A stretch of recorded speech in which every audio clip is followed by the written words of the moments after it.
멋진 인생, 풍경과 책이 있는 다울책 사랑방입니다. 오늘은 멈추면 비로소 보이는 것들 해민 지음 샘 파커스 출판사 우리가 진정으로 노력해야 할 것 부분 낭독해 드리겠습니다. 우리가 진정으로 노력해야 할 것. 우리는 아름다운 외모나 좋은 집, 고급 차, 명품 옷이나 가방을 갖기 위해 많은 금전적, 시간적 투자를 하죠. 하지만 그렇게 눈에 보이는 것이 아닌 정작 자신의 행복의 근간을 이루는 좋은 관계를 위해서는 얼마나 투자를 하나요? 사실 우리가 사는 게 조금 힘들더라도 내 주변에서 나의 가치를 알아봐주고 애정어린 관심으로 응원해주면 그런 사람이 내 곁에 있다는 사실만으로도 커다란 행복과 삶의 용기를 얻습니다.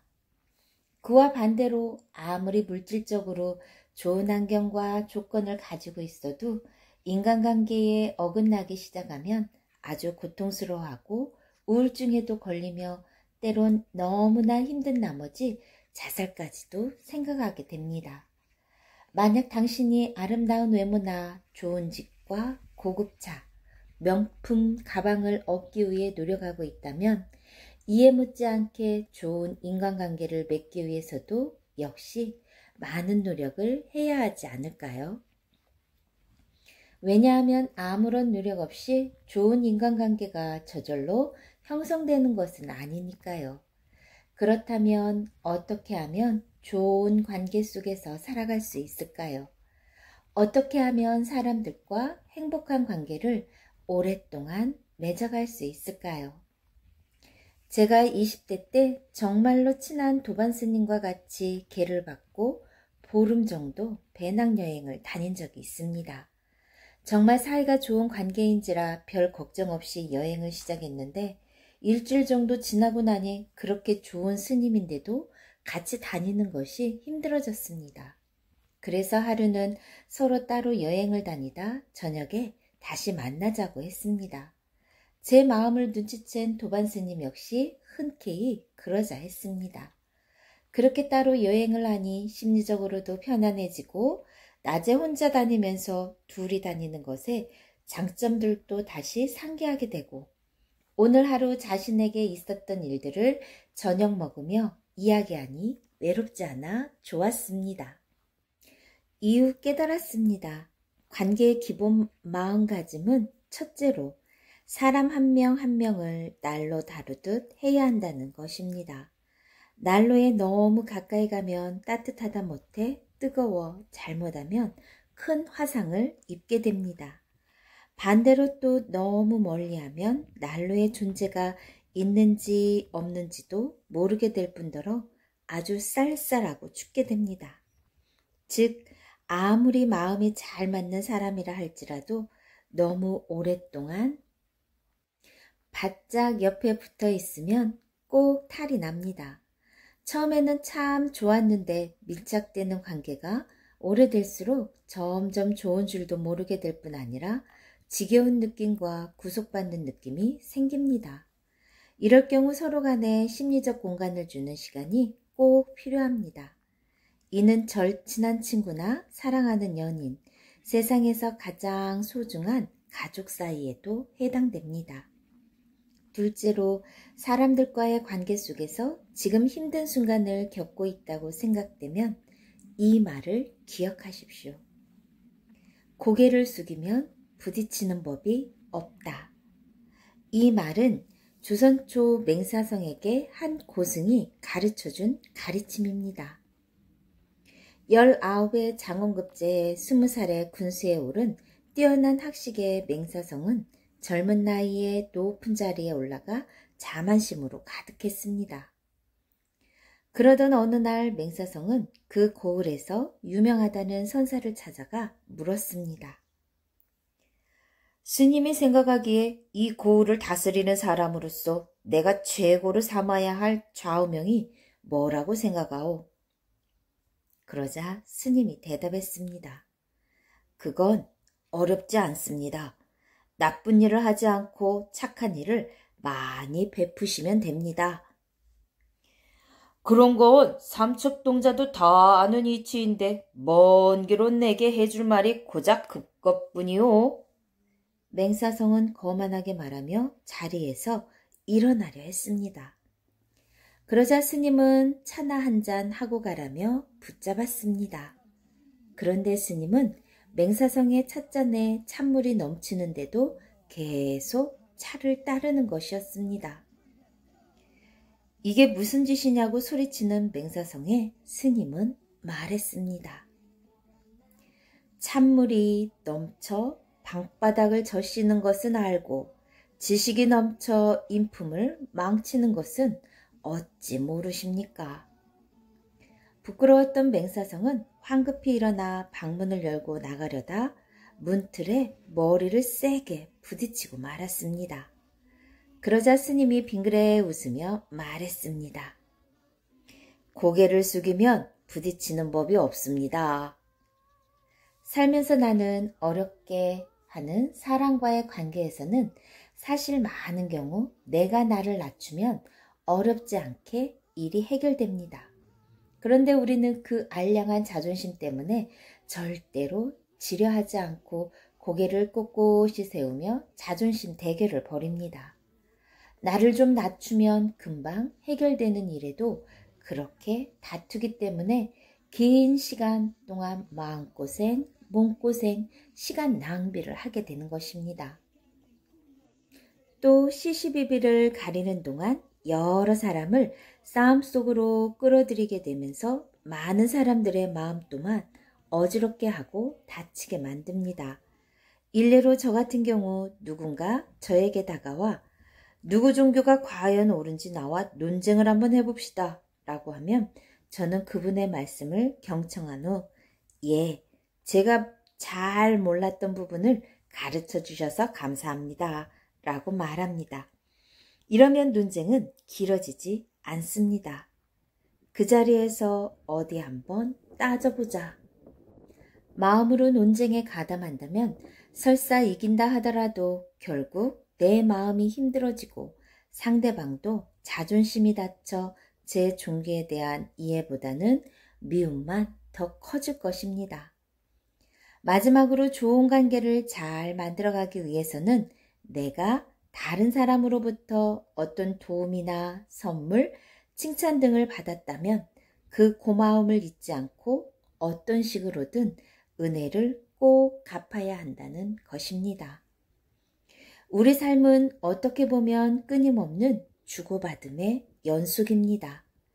일반적으로 도움이라고 생각하는 금전적인 도움뿐만 아니라 말로, 마음으로, 행동으로 서로에게 도움을 주고받으며 삽니다.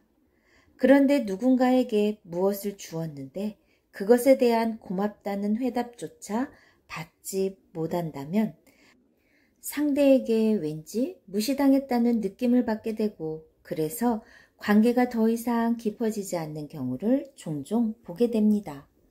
반대로 무언가를 주었는데 상대가 매우 고마워한다는 느낌을 받게 되면 우리는 다음에 또 뭐라도 도와줄 것이 없을까 하는 마음을 냅니다. 이러한 주고받음이 많아질수록 우리의 관계는 돈독해지고 정이 깊어집니다. 무엇을 주고받았는가가 중요한 것이 아닙니다.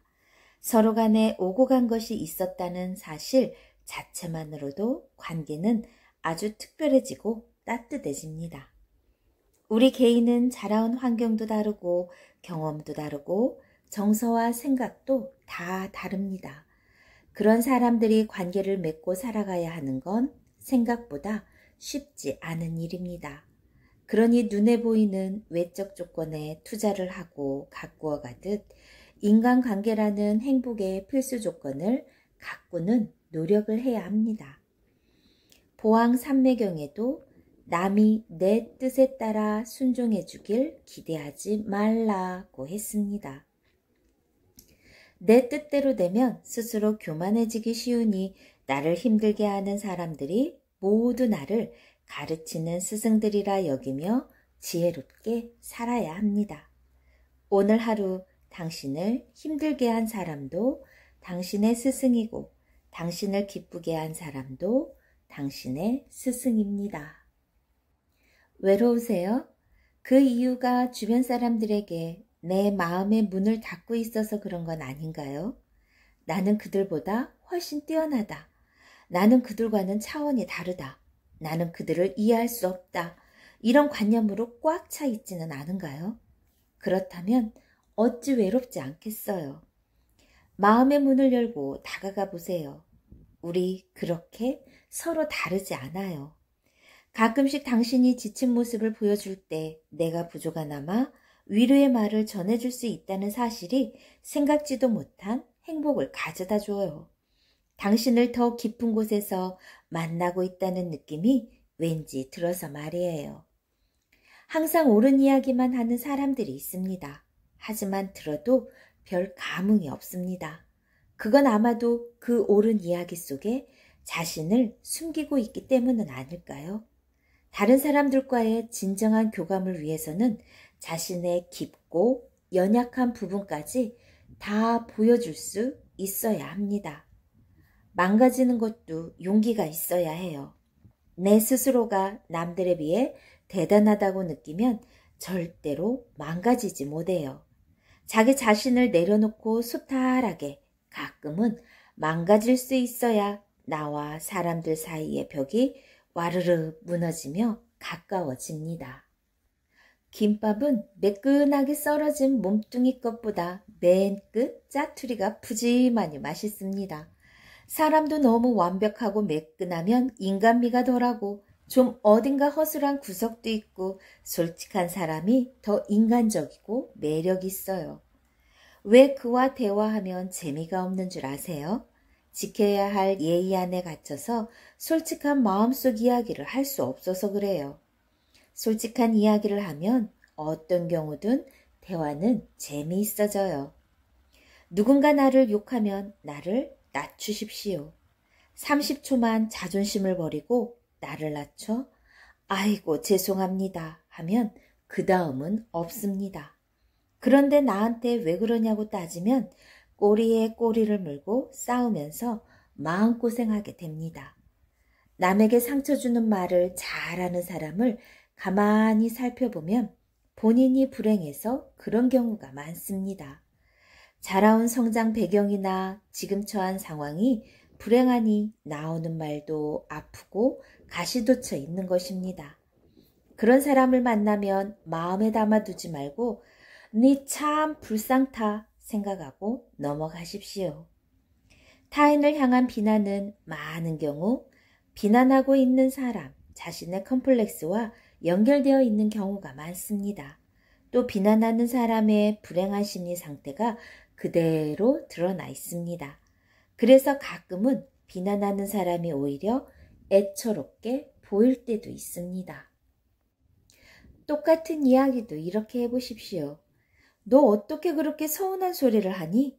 이것이 아닌 내 말을 듣고 나니 내가 좀 서운한 마음이 든다. 즉 말할 때 상대방을 향해 비난하는 투로 하지 말고 나의 상태만 묘사하십시오. 이것이 좋은 대화법입니다. 서운하면 서운하다고 그 자리에서 바로 말하십시오. 그 자리에서 말하면 상대방이 아차 합니다. 서운함을 느꼈던 시간과 그 서운함을 표현하는 시간이 길어질수록 나와 그 사람 사이의 강은 깊고 커집니다. 바로 이야기하지 못하면 감정이 쌓이게 되고 나중에 그 이야기를 해야 할 때 서로를 아프게 만듭니다. 적이 맞나요? 그렇다면 남 흉보는 버릇부터 고치세요. 그리고 자신을 낮추고 겸손해지세요. 적을 만들지 않는 자가 적들을 다 싸워 이길 수 있는 힘을 가진 자보다 훨씬 더 대단합니다. 아주 시끄러운 모터사이클의 가장 큰 소음, 공의 피해자는 운전자 자신입니다. 나이가 들어 귀가 잘 들리지 않는다고 다른 사람 원망하지 마십시오. 타인을 향한 욕도 마찬가지입니다. 욕으로 본인의 마음으로부터 가장 먼저 더럽혀지고 불편해졌으니까요. 아무리 서운해도 마지막 말은 절대로 하지 말아요. 그 마지막 말이 좋았던 시절의 기억마저도 모두 불태워버릴 수 있기 때문입니다. 사람은 변했어도 상황은 달라졌어도 추억은 그대로 남겨둬야 하잖아요. 아무리 서운해도 마지막 말을 하지 말아야 하는 또 다른 이유는 내가 하게 되면 상대방 역시 아픈 마지막 말을 하기 때문입니다. 인간관계에서 조금이나마 여백을 남기려는 노력은 그만큼 당신이 성숙하다는 의미입니다.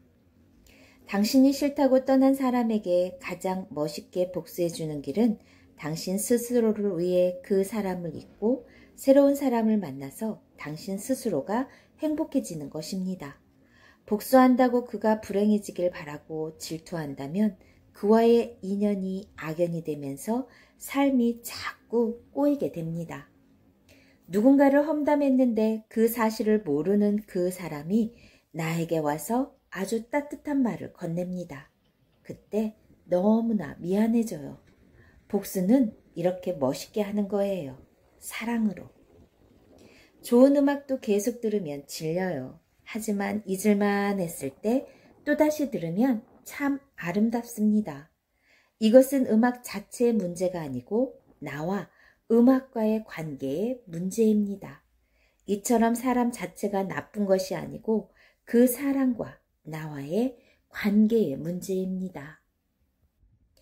법구 비유경에 이런 말이 있습니다.